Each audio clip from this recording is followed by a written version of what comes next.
Hello friends, welcome to the Exams Made Simple. So we are back with the editorial and explained section discussion of Indian Express of 13th January और आप सबको लोहरी, भोगी, संक्रांति, पोंगल की बहुत बहुत बधाइयाँ and काफ़ी फेस्टिवल मोड है तो पढ़ाई और ज़्यादा होनी चाहिए, ज़्यादा डेप्थ में अच्छे से चीज़ें कवर होनी चाहिए तो अच्छे से पढ़िए। और मैंने इंडियन एक्सप्रेस के और भी डिस्कशंस देखे, so we are covering this nicely, तो आप भी जाके और डिस्कशंस देख सकते हैं। तो आई रिक्वेस्ट यू कि यहाँ पे अगर इतना एफर्ट डाल रहे हैं हम लोग तो आप प्लीज़ इन वीडियोस को शेयर कीजिए, लाइक कीजिए और जितना ज़्यादा आप अपने मतलब माउथ वर्ड से जितना ज़्यादा आप इसको बता सकते, शेयर कर सकते, प्लीज़ कीजिए ताकि हमें भी मोटिवेशन मिले। And we really like your puns, कुछ लोगों ने किए थे, like yesterday Ram Babu from Jammu, उनका ये था कि when there is themes there is no need of any other items. एंड उससे पहले भी अनिल कुमार करके थे, उन्होंने लिखा था that Indian Express at an express speed, so we reduced that speed. तो ये काफ़ी इंटरेस्टिंग पंस थे, तो you can create this humour in our channel, you are most welcome. लेकिन कॉमेडी सर्कस भी नहीं बनाना है, स्टिक टू योर स्टडीज़ और अच्छे से पढ़िए। So let's start. तो पहला जो है वो है शेप शिफ्टिंग जस्टिस। तो बेसिकली ये सुप्रीम कोर्ट का जो अभी ऑर्डर आया है, फार्म बिल्स को स्टे पे इन्होंने लगाया है और एक पैनल बनाने की बात करिए उसके ऊपर है। And in this the writer has basically criticise the Supreme Court. उन्होंने सुप्रीम कोर्ट के ऊपर कई सारे क्वेश्चंस उठाए हैं और उसके बाद में इन्होंने गवर्नमेंट को भी कहा है कि जब आपका पॉलिटिकल था सिचुएशन ये, तो आपको सुप्रीम कोर्ट तक जाने की ज़रूरत नहीं थी, it should have been sorted out there only. Okay, और सुप्रीम कोर्ट को भी इन्होंने बेसिकली यही टारगेट किया है कि इनको इस पॉलिटिकल टेरिटरी में वैडल नहीं करना चाहिए था। So why we are discussing this, why this discussion is going on and why have taken this topic, it's because कि कई बार आपके यूपीएससी मेंस में ये क्वेश्चन आता है और वहाँ पे इस तरीके से लिखा जाता है दैट क्रिटिकली एनालाइज और एग्जामाइन या फिर इवेल्युएट, एनालाइज। जब इस तरीके के वर्ड्स आते हैं तो आपको बेसिकली प्रोज और कॉन्स दोनों देने होते हैं, ठीक है। तो प्रोज और कॉन्स देने के लिए आपके पास में प्रॉपर पॉइंट्स होने चाहिए। तो अभी जो मुद्दा है इसमें आप कुछ क्रिटिसिज्म के पॉइंट्स उठा सकते हैं against our justice system, judicial system. तो लेट्स सी कि क्या क्या चीज़ें हैं इसमें। ओके, तो अब ऑथर का इसमें कहना है कि सुप्रीम कोर्ट का कोई एक प्रॉपर फॉर्म नहीं है, वो अपने फॉर्म जो है बहुत मिस्टीरियसली चेंज करता रहता है। And it is a constitutional court that does not pronounce on the constitutionality of the laws. ये एक ऐसा कॉन्स्टिट्यूशनल कोर्ट है जिसने कॉन्स्टिट्यूशनलिटी की तो बात ही नहीं करी है। और जैसा मैंने बताया कि इसने इनका कहना है कि ये सुप्रीम कोर्ट पूरी तरीके से पॉलिटिकल और एडमिनिस्ट्रेटिव मैनेजमेंट में चली गई है without the imprimatur of any law, यानी कि इम्प्रिमेट्योर, ये सारे वर्ड्स भी आप नोट डाउन करते जाइएगा, यानी कि विदाउट द परमिशन या परमिट ऑफ एनी लॉ, ठीक है। तो उनका कहना है कि आप कन्फ्लिक्ट मैनेजमेंट में और इस तरीके से कमिटी बनाना में आप इसलिए गए हैं ताकि आप जो प्रॉपर स्ट्रक्चर है लॉ का उसके पीछे आप छुप सको। ओके, एंड इसने ये भी कहा है कि खुद तो मतलब गवर्नमेंट ने सही से रिस्पॉन्स नहीं किया है और सुप्रीम कोर्ट ने भी, जहाँ पे मतलब उनका एक अरीना केवल रहता है कॉन्स्टिट्यूशनलिटी पे उठाना, तो वो भी उन्होंने डिस्कस नहीं किया है और अपने आप को बस एक न्यूट्रल दिखाते हुए in the language of neutrality it is clearly willing to disturb the normal political give and take in a democracy. यानी एक तरीके से आप प्रोटेस्ट जो एक नॉर्मल डेमोक्रेटिक एक मोमेंट है, आप उसको भी डिसरप्ट कर रहे हो, ठीक है। तो इनका कहना है कि आपने फार्म लॉज तो सस्पेंड कर दिए, ठीक है, बट आपने डिस्कस तक नहीं किया कि why are they being suspended. कोई आपने सब्सटेंस नहीं दिया, कोई आपने रीज़न भी नहीं दिया और प्रॉपर आपने उसकी हियरिंग भी नहीं करी। You have just suspended the laws randomly. Okay, और इसलिए जो सस्पेंशन हुआ है उसका एक कोई लीगल बेसिस भी क्लियर नहीं है। तो ये जो एक्शन है basically it is a violation of separation of powers, ठीक है। पहली बात तो आपने एक पॉलिटिकल डोमेन में एंटर किया और उसके बाद में आपने कोई उसका लीगल बेसिस भी नहीं दिया है। और दूसरी बात ऑथर का ये भी कहना है कि it is not the court's job to mediate a political dispute, ठीक है। आप मीडिएट करना तो आपका जॉब भी नहीं है एंड उसके बाद भी आपने इस तरीके से करके और लॉस को बिना कुछ डिस्कस किए आपने उनको सिंपली सस्पेंड कर दिया है। ओके, और जो एग्रीकल्चर का फ्रेमवर्क है उसको एक प्रॉपर रिफॉर्म की ज़रूरत है। तो रिफॉर्म्स जो होने चाहिए, इन्होंने ये कहा है कि एक तरीके से अपने आप को बचाते हुए इन्होंने ये कहा है कि गवर्नमेंट भी पूरी तरीके से गलत नहीं है और रिफॉर्म होना चाहिए, लेकिन रिफॉर्म के कुछ पर्टिकुलर ऑब्जेक्टिव्स होने चाहिए, जैसे उनकी इनकम को इम्प्रूव करना, क्रॉप डाइवर्सिफिकेशन करना और एग्रीकल्चर को ज़्यादा सस्टेनेबल बनाना, सब्सिडीज़ को काउंटर प्रोडक्टिव कम बनाना। ठीक है, हमने ये चीज़ें डिस्कस करी थी कि सब्सिडीज़ तो दी जा रही है but they are not that much productive, और इन्फ्लेशन जो होता है उस इन्फ्लेशन को कम करना। तो इस तरीके के रिफॉर्म्स होने चाहिए। तो गवर्नमेंट का ये सोचना बिल्कुल सही है कि रिफॉर्म्स होने चाहिए, लेकिन आपने जो अभी रिफॉर्म को प्रायोरिटाइज किया है कि आपने फार्मर्स को एक चॉइस ऑफ ट्रेडर्स दिया है, तो ऑथर का कहना है कि ये जो चॉइस ऑफ ट्रेडर्स वाला आपने रिफॉर्म लिया है वो इस टाइम पे आपको नहीं लेना चाहिए था, क्योंकि इससे जो भी हमारे अभी के इश्यूज हैं वो उनको टैकल नहीं किया जा सकता है। ओके, तो और उसकी वजह से और ज़्यादा अनसस्टेनेबिलिटी, अनसर्टेनिटी आ गई है। ठीक है, तो आपके जो कंसर्न्स मेन थे फार्मर्स के या एग्रीकल्चर के, उनको एड्रेस ना करके गवर्नमेंट ने एक तरीके से उनके ट्रस्ट को फोरफीट किया है। और फार्मर्स जो हैं वो अभी तक अपना प्रोटेस्ट बहुत ग्रेसफुली कर रहे थे एज पर ऑथर, और हमने भी देखा ही है, बट गवर्नमेंट ने कई बार अटेम्प्ट किया है to delegitimise them as anti national, और कई बार जैसे ये भी सुनने को मिला है कि वहाँ पे प्रो खालिस्तानी और ये हैं। So what is the real situation we don't know yet, but फिर भी इस तरीके से अकॉर्डिंग टू ऑथर आपको डीलेजिटिमाइज नहीं करना चाहिए। और ऐसे टाइम पे सुप्रीम कोर्ट ने जो किया है वो और ज़्यादा डेंजरस है कि आपने पहली बात तो सीधे सीधे लॉज को आपने होल्ड पे लगा दिया, आपने बिल्कुल पूरी तरीके से उनको स्टे कर दिया और उसकी प्रॉपर हियरिंग भी नहीं हुई। तो आपको ये भी नहीं पता है कि अलग अलग काउंसिल्स का कहना क्या, what is their locus stand है। ओके, तो अगेन सम पॉलिटिकल या लॉ वाले वर्ड्स हैं, इनको आप प्लीज़ नोट डाउन कीजिए कि उनका स्टैंड क्या है, लोकल स्टैंड है क्या है, ये भी क्लियर नहीं है। क्या उनकी डिमांड्स हैं, आपने कुछ भी नहीं सुना, आपने केवल उठा के इनको होल्ड पे कर दिया है। And what you are basically trying to do unintentionally is कि जो एक सोशल मोमेंटम चल रहा है, एक सोशल मूवमेंट चल रही है, उसका आपने मोमेंटम तोड़ने की कोशिश करी है। और ये लोगों के ऊपर और एक पॉलिटिकल प्रोसेस के ऊपर डिपेंड करता है।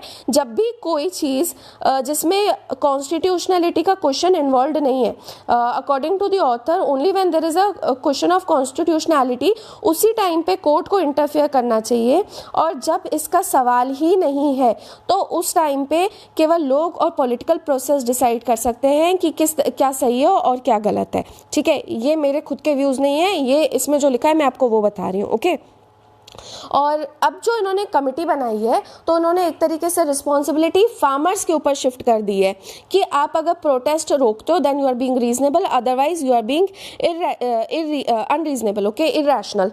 और एक्चुअली में ऑथर ने ये भी ब्लेम किया या एलिज किया है कि सुप्रीम कोर्ट ने जो अटॉर्नी जनरल का कंटेंशन था कि फार्मर्स प्रोटेस्ट में be the vehicle for Khalistan movement, इस चीज़ को बहुत ज़्यादा सीरियसली ले लिया है।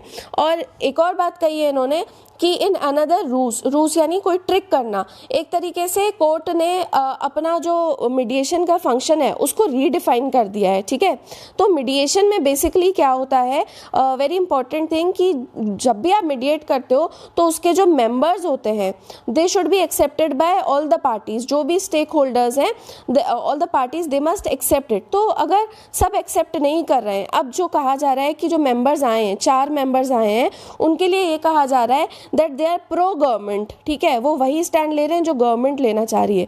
तो इसकी वजह से भी एक मिसट्रस्ट का एक एलिमेंट आ गया है। ठीक है, तो और अगर कमिटी का मेन पर्पस यदि फैक्ट्स को असर्टन करना ही था तो आप उसके लिए तो प्रॉपर हियरिंग भी कर सकते थे कोर्ट में, और वहाँ पे जो कमिटी है वो उन फैक्ट्स को गैदर कर सकती थी। ओके, तो ये स्टेप उठा के कोर्ट ने बिना ये, आई होप आपको ये समझ में आ गया होगा कि how the court has waddled into the political and administrative domain, and जहाँ पे उनका जॉब मीडिएट करना नहीं था वहाँ पे उन्होंने मीडिएट करके क्या सिचुएशन क्रिएट कर दी है, और वो भी बिना हियरिंग के of all the sides, without any substance they have taken this decision, और in a matter where there was not even a proper question of unconstitutionality. Okay, तो इसकी वजह से the court has set up bad precedent, ये author का कहना है, where laws can be suspended without legal basis, तो बिना लीगैलिटी के आप मतलब लॉज को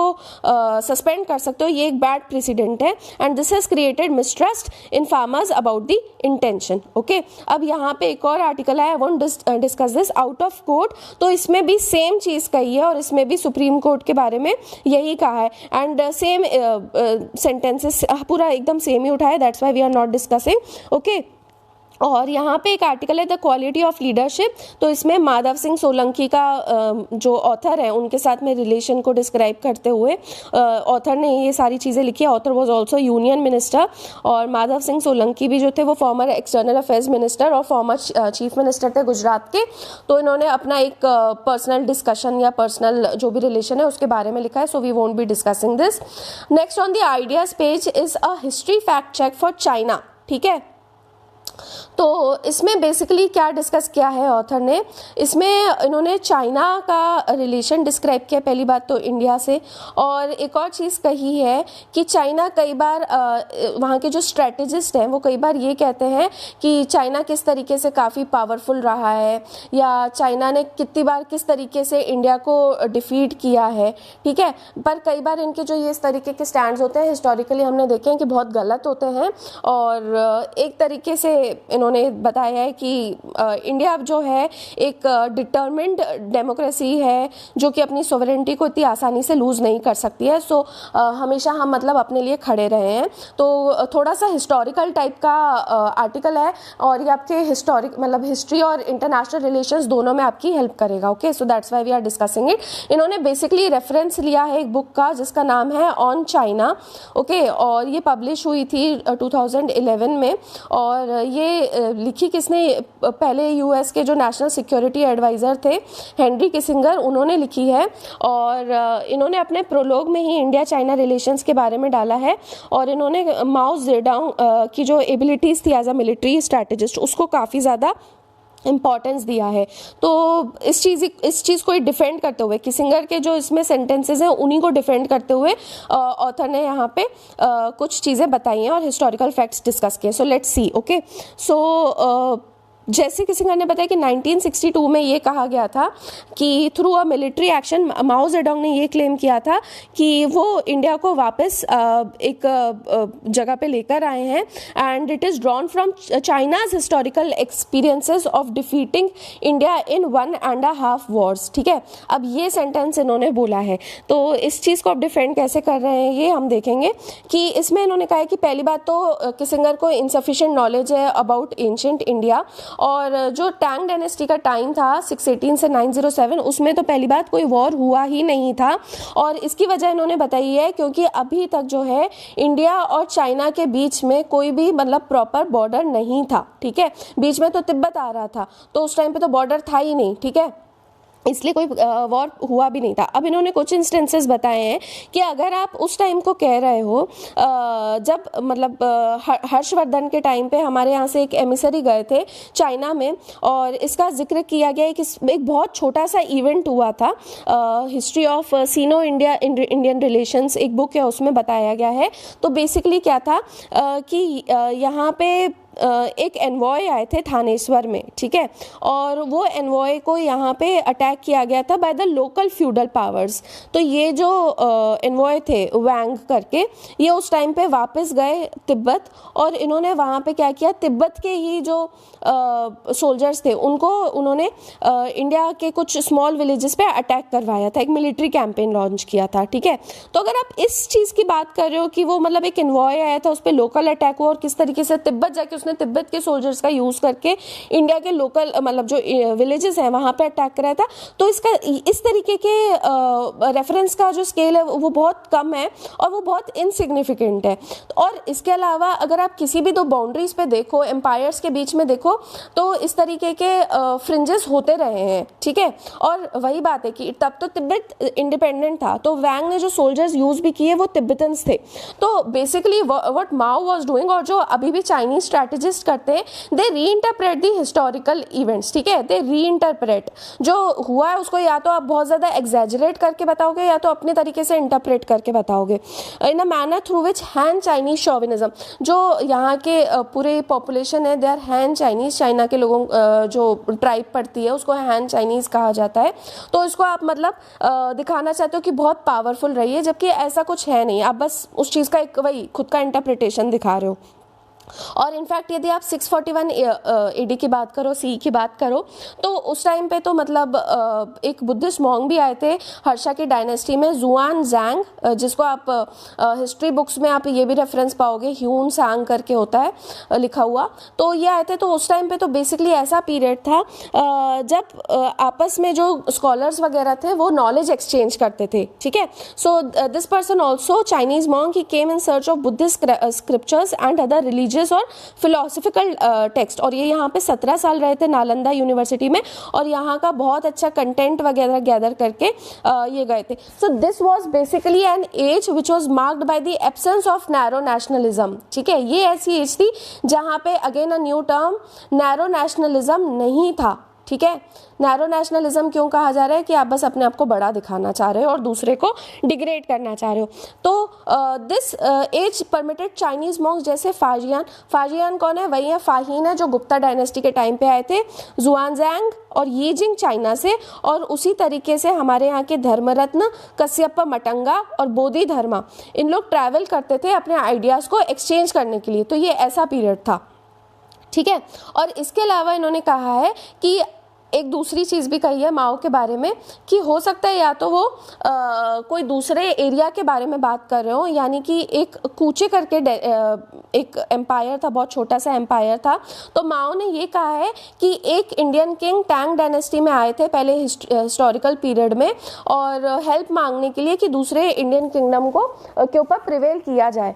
तो अब ऑथर का ये कहना है कि अगर आप एक कूचे किंगडम की बात कर रहे हो जो कि एक बुद्धिस्ट किंगडम था, उसके वहाँ पे मॉन्क थे जिनका नाम था कुमार जीव, तो ये आए थे, लेकिन ये उस टाइम पे इंडिया का पार्ट नहीं था, ये जो रीजन था it is located in Xinjiang जो कि खुद चाइना का प्रोविंस है।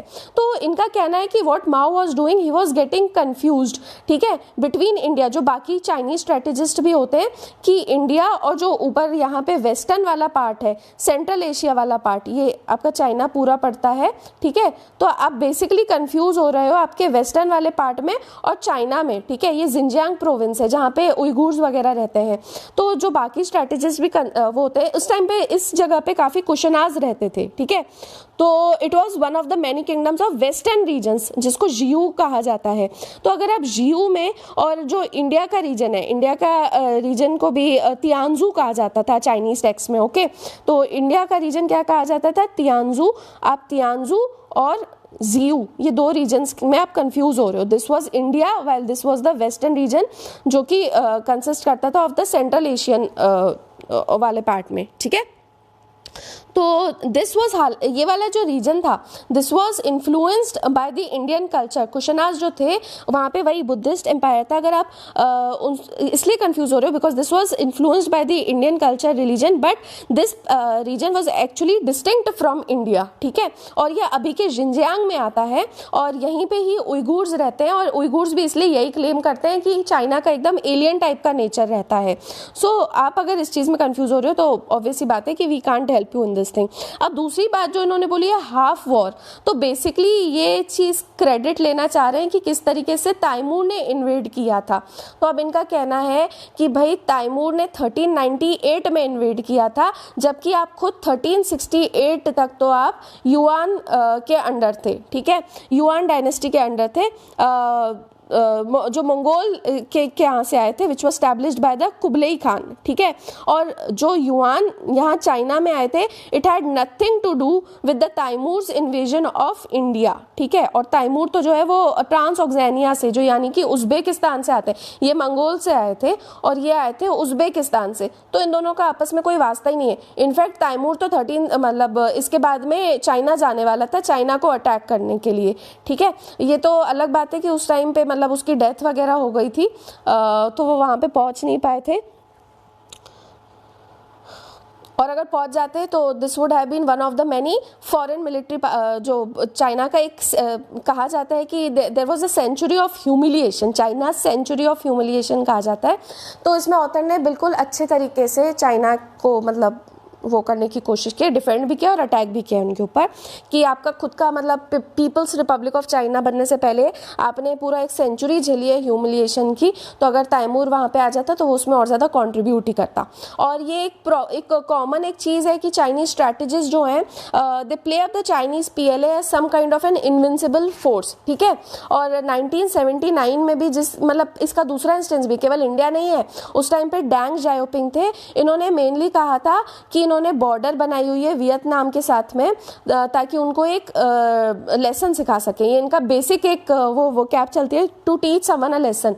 तो इन्होंने कहा था कि इन्होंने ये बॉर्डर क्रॉस करके वियतनाम गए थे to teach Vietnam a lesson. लेकिन फिर क्या हुआ था कि it was the Vietnam army, जिस तरीके से US के साथ भी इन्होंने बहुत अच्छे से फाइट किया था, तो यहाँ पे भी it was the Vietnam army that taught China the lesson, ठीक है। और इसी तरीके से इन्होंने 1962 में भी चाइना ने कहा था कि इन्होंने इंडिया को लेसन सिखाया है, जबकि उसके बाद में भूल गए कि किस तरीके से हमने नाथुला और चोला जो है वहाँ पे इनको हराया था, ओके। तो जो वहाँ की हार्डलाइन कम्युनिस्ट पार्टी है उसका जो माउथ पीस है ग्लोबल टाइम्स, उसने ये कहा था कि they will teach India a bitter lesson, और जबकि उसके बाद में फिर हमने काफ़ी अच्छे से इनको फाइट किया था, ठीक है। सो बेसिकली चाइनीज स्ट्रेटेजिस्ट जो हैं वो भूल जाते हैं कि ये कोई age of teaching anyone a lesson नहीं है, ठीक है। किसी को आप अभी जाके सिखा नहीं सकते हो।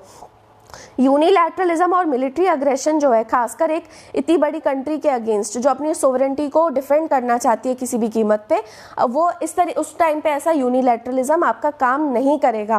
केवल डायलॉग और पीसफुल नेगोशिएशन से ही इसको कर सकते हैं। And I forgot to tell you कि ये जो ऑथर हैं सुजन आर चिनॉय, ये एक्चुअली में प्रेसिडेंट ऑफ इड्सा, ठीक है। इड्सा जो है वो मनोहर पारिकर इंस्टीट्यूट है, प्रेसिडेंट नहीं सॉरी डायरेक्टर जनरल है, institute for defence studies and analysis, ठीक है। इट्सा के डायरेक्टर जनरल है, ठीक है। अब यहाँ पे एक और आइडिया पेज में ही आया है, सीजन ऑफ सेक्रीफाइस। तो उन्होंने बेसिकली यहाँ पे एक फिल्म मेकर हैं तो मीरा दीवान, इन्होंने बताया कि किस तरीके से ये जो मंथ रहता है विंटर का मंथ, हिस्टोरिकली ये एक सेक्रीफाइस का मंथ रह चुका है। इसको पंजाबी में या फिर मतलब जो नानक शाही कैलेंडर है which is named after Guru Nanak, इसमें बस यही इंपॉर्टेंट था, ये याद रख लो कि जो गुरु नानक के नाम पे बना हुआ नानक शाही कैलेंडर है, नानक शाही कैलेंडर, उसका ये 10th मंथ है जिसको कहते हैं पोह, ठीक है। ये एकदम जो विंटर्स का टाइम है, तो it has been a period of struggle, और कई बार देखा गया है कि इस टाइम पे काफ़ी ज़्यादा स्ट्रगल्स हुए हैं पंजाब रीजन में खासकर, और सेक्रीफाइसेस हुई हैं। तो उसी तरीके से अभी भी जो फार्मर्स प्रोटेस्ट है वो उसी का ही एक पार्ट है, ओके।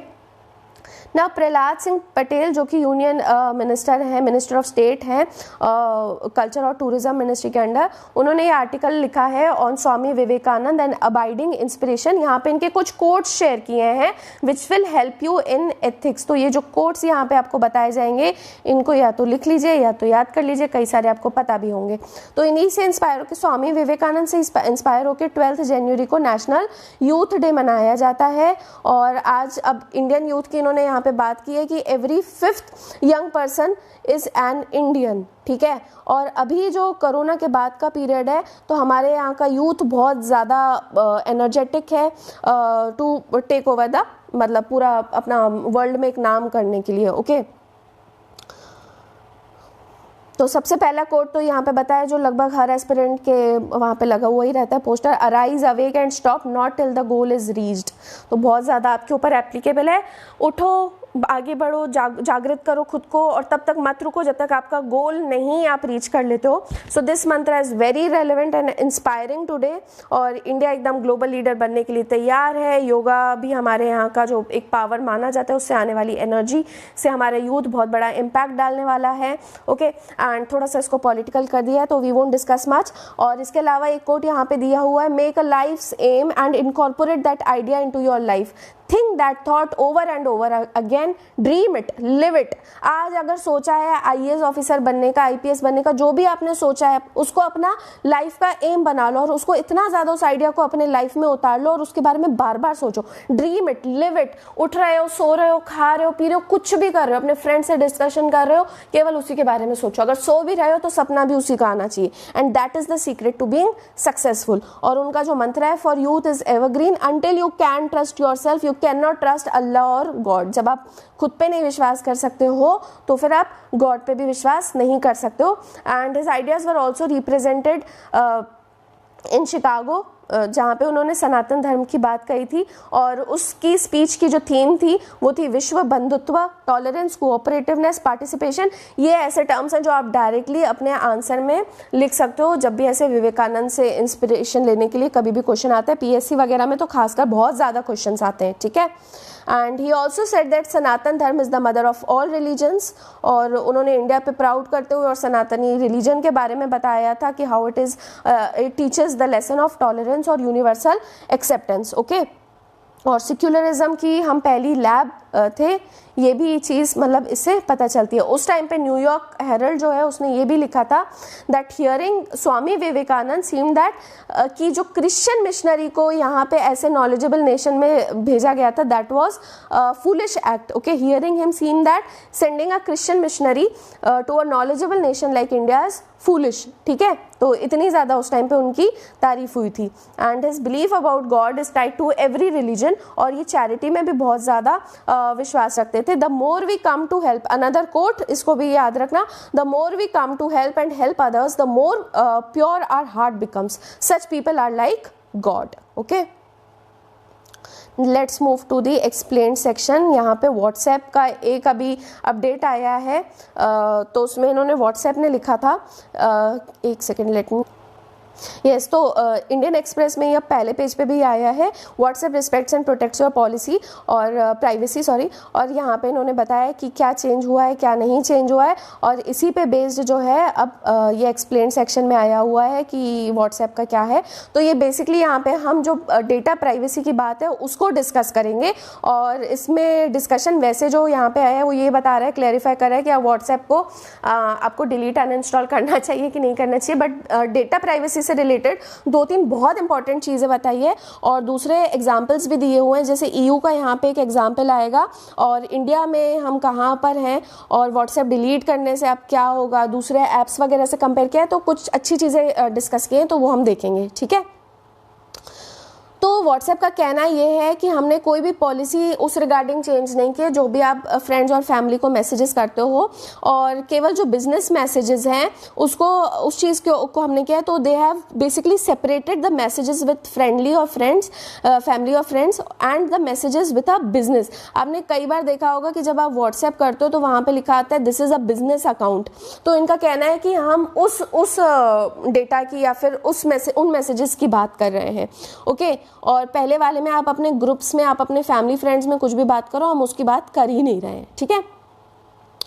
तो मतलब इसका मतलब क्या है, for anyone who uses WhatsApp to chat only with friends and family. तो इनका कहना है कि ना ही हम आपके मैसेजेस देखेंगे प्राइवेट, ठीक है, ना ही हमारे पास में कोई लॉग्स रहते हैं, वो हमारे लिए पूरी तरीके से डंप है, और ना ही हम आपकी लोकेशन देख सकते हैं, ठीक है। इन्होंने क्लैरिफाई किया है कि जो हम देख रहे हैं आईपी एड्रेस, वो तो आप किसी भी वेबसाइट पर जब जाते हो तो आपसे पूछता ही है कि can it access your website, can it access your IP location.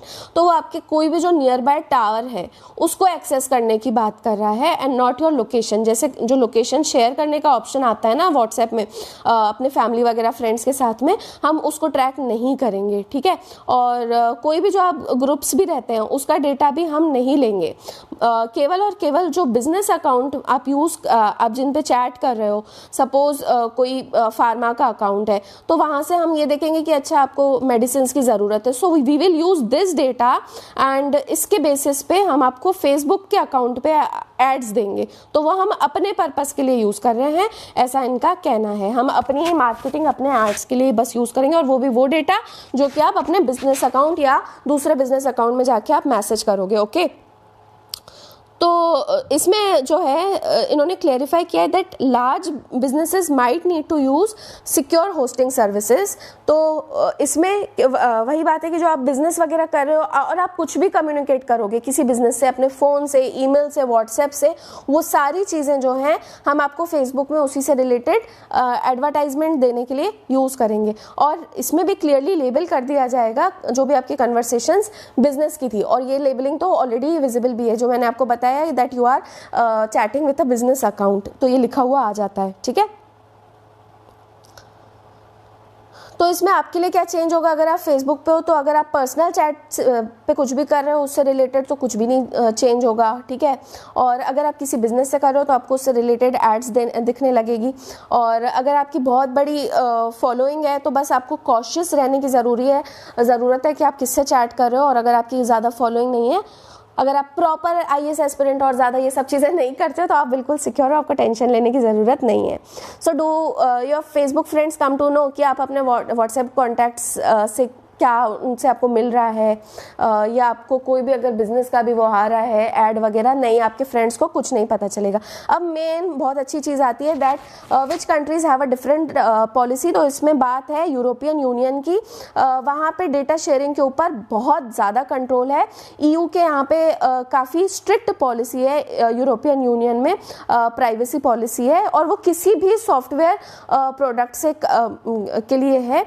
तो उनके यहाँ पे एक GDPR है, that is general data protection regulation, जो हमारे यहाँ पे नहीं है, and it is one of the strictest in the world. और ये इंश्योर करता है कि जो भी कंज्यूमर्स हों उनके पास में अपने पूरे राइट्स हो, पूरे अधिकार हो अपने प्राइवेसी को बचाने के लिए, अपने डेटा को बचाने के लिए, या फिर उनका डेटा किस तरीके से प्रोसेस किया जाएगा। और अगर वो चाहें तो वो ये भी डिमांड कर सकते हैं कि उनके डेटा को बिल्कुल पूरी तरीके से किसी इन्फॉर्मेशन को इरेज कर दिया जाए। तो इतना ज़्यादा वहाँ पे कंज्यूमर्स को राइट्स हैं। ठीक है, तो जब व्हाट्सएप की ये प्राइवेसी पॉलिसी आई तो उसमें मतलब इनके लिए जैसे स्पेशल है managing and retaining your information, तो आप वहाँ पे चाहो तो वही रेक्टिफाई कर सकते हो, अपनी इन्फॉर्मेशन को इरेज भी कर सकते हो, और ये ऑप्शन कहीं पे भी अवेलेबल नहीं है। और जैसे अब यहाँ पे व्हाट्सएप का ये पॉलिसी आई, अपडेट आया है, तो अगर EU के कंज्यूमर्स चाहें तो वो बिल्कुल अपना कंसेंट विड्रॉ कर सकते हैं कि हम बाकी व्हाट्सएप के फीचर्स यूज़ करेंगे, पर ये चीज़ हमें नहीं चाहिए। ठीक है, तो हम इंडिया में ऐसा एक्सटेंसिव कंट्रोल क्यों नहीं है? ठीक है, तो उसका रीज़न ये है कि इंडिया में अभी एक privacy data bill, personal data protection bill जो है वो अभी लॉ बना नहीं है। तो ये अभी अगर बन जाता है पर्सनल डेटा प्रोटेक्शन बिल, तो उस टाइम पे it will be hard to police tech companies और how user data should be process. तो उस टाइम पे हम फिर भी मतलब रेगुलेट कर सकते हैं। ठीक है, और मतलब अभी एक और चीज़ हो रही है इसके अलावा कि फेसबुक को बहुत ज़्यादा स्क्रूटनी फेस करनी पड़ी है ऑलरेडी US और EU में। तो क्या हुआ है कि US में FTC जो है, इन्होंने एक लॉ सूट फाइल किया है फेडरल ट्रेड कमीशन ने on the anti trust and anti competitive policies of the Facebook. तो फेसबुक ने जो व्हाट्सएप और इंस्टाग्राम को अक्वायर किया हुआ है, तो इसके ऊपर इन्होंने डाला है, और अगर सूट किया है, अगर ये जीत जाते हैं केस, तो इस केस में फेसबुक को अपनी ये दोनों एंटिटीज़ को सेल करना पड़ेगा। ठीक है, तो ये इस कंपनी के लिए काफ़ी ज़्यादा डिजास्टर्स हो सकता है। तो बेसिकली इन्होंने लिया क्यों था? क्योंकि जुकरबर्ग जो है, मार्क जुकरबर्ग, उनका ये विजन था कि एक इंटरऑपरेबिलिटी होनी चाहिए ऐप्स के बीच में, कि अगर कोई व्हाट्सएप यूज़ कर रहा है तो वो चाहे तो वो मैसेंजर में भी जाके मैसेज कर सकता है। ठीक है, अब इसके अलावा इन्होंने कहा है कि आपको माइग्रेट करना चाहिए या नहीं। तो काफ़ी ज़्यादा एक्सोडस हो रहा है, जिसमें सिग्नल जो ऐप है उसमें जा रहा है। अब सिग्नल का भी जो ओनर है, it is run by the co founder of WhatsApp only. Brian Acton जो है वो खुद व्हाट्सएप के को फाउंडर रहे हैं, बट वो नॉन प्रॉफिट टाइप का है। ठीक है, और आपकी इसमें जैसे ये फ़ायदे रहते हैं व्हाट्सएप में कि आपकी चैट्स वगैरह जो है वो आपकी बैकअप हो जाती हैं, एक गूगल ड्राइव या iCloud में भी हो सकती है। थर्ड पार्टी सर्विसेज का ये यूज़ करते हैं बैकअप के लिए। और बाकी जो ऐप्स है यहाँ पे इनका वो भी दिया गया है, कंपैरिजन दिया गया है कि किस तरीके से चैट बैकअप्स जो हैं सिग्नल में केवल लोकल डिवाइस पे रहते हैं, और टेलीग्राम के आप टेलीग्राम क्लाउड पे कर सकते हो। तो ये सारी कुछ फ़ायदे तो हैं व्हाट्सएप के। और इसके अलावा टेलीग्राम भी जो है ये एक इनक्रिप्टेड मैसेजिंग ऐप है जो कि रशिया द्वारा बनाया गया है, वहाँ के के दो भाई हैं, निकोलाई और पवेल दुरोव, उन्होंने बनाया है और ये 2013 से है, इसलिए थोड़ा इसको काफ़ी ज़्यादा इवॉल्व कर चुका है ये। तो अगर पर इनका ऑथर का ये कहना है कि अगर आप व्हाट्सएप से विड्रॉ कर भी लेते हो लेकिन आप फेसबुक यूज़ कर रहे हो, आप इंस्टाग्राम यूज़ कर रहे हो, आप मैसेंजर यूज़ कर रहे हो, तो उसका कोई फ़ायदा नहीं है। चुप करके व्हाट्सएप यूज़ करते भी रहोगे तो कोई कुछ नहीं जाना है आपका, ठीक है। But you have to be cautious, okay. अपने डेटा को किस तरीके से प्रोटेक्ट करना है अब आप पढ़े लिखे लोग ज़्यादा समझ सकते हो, ठीक है। ना how pneumonia and Covid patients is different from typical pneumonia. तो एक स्टडी हुई है, उसमें ये पता चला है, नॉर्थ वेस्टर्न मेडिसिन ने ये किया है स्टडी कि जो बैक्टीरिया वायरस रेगुलर निमोनिया फैलाते हैं they are different from the कोविड-19 निमोनिया, ठीक है। और ये जो है बहुत तेज़ी से फैल जाता है, जो कि इन्फ्लुएंजा वगैरह से होता है, एंड इसको कंट्रोल भी लेकिन किया जा सकता है एंटीबायोटिक्स का यूज़ करके या फिर बॉडी के खुद के इम्यून सिस्टम का यूज़ करके इसको कंट्रोल किया जा सकता है। और जो कोविड का जो वायरस है वो बहुत रैपिडली इन्फेक्ट नहीं करता है, it does not rapidly infect the other large regions of the lung. और इसकी जगह जो होता है SARS-CoV-2 जो है वो एक मल्टीपल स्मॉल एरियाज़ में पहले शॉप करता है और उसके बाद में जो वायरस है it hijacks the lungs own immune system. वहाँ पे नॉर्मल में तो क्या होता है कि आपका खुद इम्यून सिस्टम लड़ जाता है, लेकिन यहाँ पे छोटे छोटे एरियाज़ में जाके उसके बाद में ये इम्यून सिस्टम को हाईजैक कर लेता है और फिर इसी का यूज़ करके ये वायरस बाकी एरियाज़ में फिर फैलता जाता है, ठीक है। तो और जैसे ये फिर बढ़ता जाता है ये उतना ज़्यादा डैमेज करता जाता है, फीवर ज़्यादा आएगा, बीपी लो हो जाएगा, किडनी, ब्रेन, हार्ट, इन सबको डैमेज करता है, ठीक है। तो इसका जो डिटेल्ड एनालिसिस हुआ है तो उन्होंने कहा है कि कुछ कुछ है ना क्रिटिकल टारगेट्स होते हैं, अगर उन टारगेट्स को ही बचा लिया जाए तो फिर उसका डैमेज, कोविड का डैमेज कम हो सकता है। और इसमें मेनली टारगेट्स क्या हैं, वो इम्यून सेल्स हैं, ठीक है। और इम्यून सेल्स कौन से हैं, मैक्रोफेजेस और टी सेल्स, ठीक है। तो अगर मैक्रोफेज पे अगर वो टारगेट करता है तो वो बहुत तेज़ी से जो इन्फेक्शन है वो फिर लंग में फैल सकता है, ठीक है। तो अगर इसी के ऊपर काम किया जाए तो जो मोर्टेलिटी है उसको घटाया जा सकता है।